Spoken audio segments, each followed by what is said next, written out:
কুষ্টিয়া কুমারখালী গুলাবাড়ির বাজার ও পান্ঠির বাজার।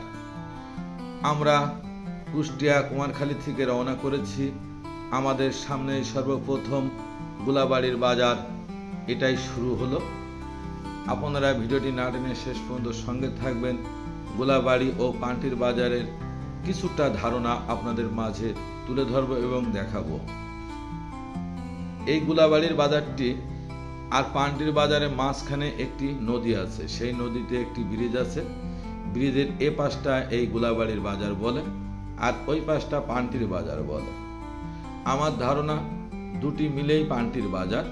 শুধুমাত্র এই নদীর ব্রিজটি থাকার কারণে এপাশ ওপাশ একটি চিহ্ন বা দর্শন হিসেবে এই পাশটি যেমন গুলাবাড়ি বলে, ওই পাশটি পান্ঠি বলে। তবে শুধু গুলাবাড়ি না, এটা পান্ঠি গুলাবাড়ি বলে। কি সুন্দর একটি সিঁড়ি, দেখুন। এটাই সেই, এই যে এখানে লেখা আছে পান্ঠি গুলাবাড়ি, তার মানে আমি সাইনবোর্ড দেখে অনুমান করলাম যে দুটো পাশ মিলেই পান্ঠির বাজার। শুধুমাত্র চেনার জন্য, যে নদীর ইফার আর উফার কিভাবে একটা মানুষ হুট করে বুঝতে পারবে, এই কারণে সম্ভবত এই পাশটার নাম গুলাবাড়ির বাজার নাম হয়েছে। বৃষ্টির মধ্যে চলছি, বিশেষ কাজে গিয়েছিলাম কুষ্টিয়াতে। ওখান থেকে প্রাকৃতিক টানে ঘুরতে ঘুরতে এদিক দিয়ে চলে এসেছি। এই গুলাবাড়ির পাশটাও, এই বাজারটাও অনেক বড়। এর শাখা পোশাকাও আছে। আপনারা ভিডিওর মধ্যে খেয়াল করলে দেখতে পারবেন যে এটি শুধু আমি মেন রাস্তা দিয়ে ধরে চলে যাচ্ছি।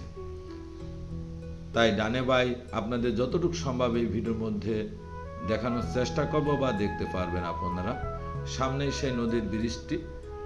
এই দেখুন, বাজারের বামে একটি অংশ পানি বেঁধে গেছে, এটাও বৃহত্তম চলে গেছে অনেক দূরে মনে হয়। এটা গুলাবাড়ির পাশ। সাইনবোর্ডগুলো লক্ষ্য করলে বুঝতে পারবেন। সামনেই সেই নদীর ব্রিজ।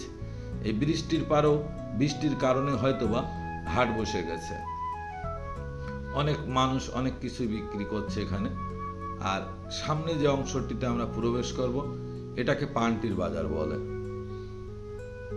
বৃহত্তম এই পান্ঠির বাজার আমরা সেই ছোটকাল থেকে নাম শুনে আসছি। এটাই সেই পান্ঠির বাজারে প্রবেশ করলাম। আমি আবার বলছি, আমার একটি ধারণা গুলাবাড়ি ও পান্ঠি একই বাজার। মাঝখানে শুধু সম্ভবত এই নদী থাকার কারণে এপাশ ওপাশ মানুষের বোঝানোর জন্য ওটা গুলাবাড়ির বাজার পান্ঠি, আর এটা সরাসরি পান্ঠির বাজার বলে পরিচিতি। কিন্তু সমস্ত মিলে, দুপাশ মিলেই কিন্তু পান্ঠির বাজার। এটা আমার অনুমান। এখানে প্রচুর মানুষ হয়। অত্র এলাকার বিরাট বড় বাজার এটা।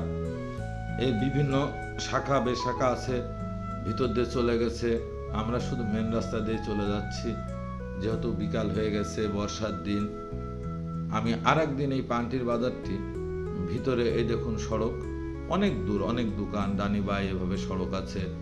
পুরাতন সেই বিল্ডিংগুলো, টিনের চালের ঘর, দেখে বোঝা যাচ্ছে অনেক পুরাতন এই বিল্ডিং বাজারটি।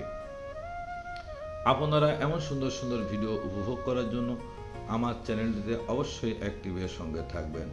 আমি বিভিন্ন এলাকায় ঘুরে বেড়াই, বিভিন্ন জায়গায় সেই ঘোরার মাঝেই চিত্র ধারণ ও ভিডিওর মাধ্যমে আপনাদের মাঝে তুলে ধরার চেষ্টা করি মাত্র। আমি এখন চলে যাচ্ছি আমার নিজ জেলা শৈলকুপা হয়ে ঝিনেদাহ। সবাই আমার জন্য দোয়া করবেন। আমি আপনাদের সকলের জন্য দোয়া করি, সবাই ভালো ও সুস্থ থাকবেন। আর আবার বলি, সবাই আমার জন্য দোয়া করবেন। খোদা হাফেজ।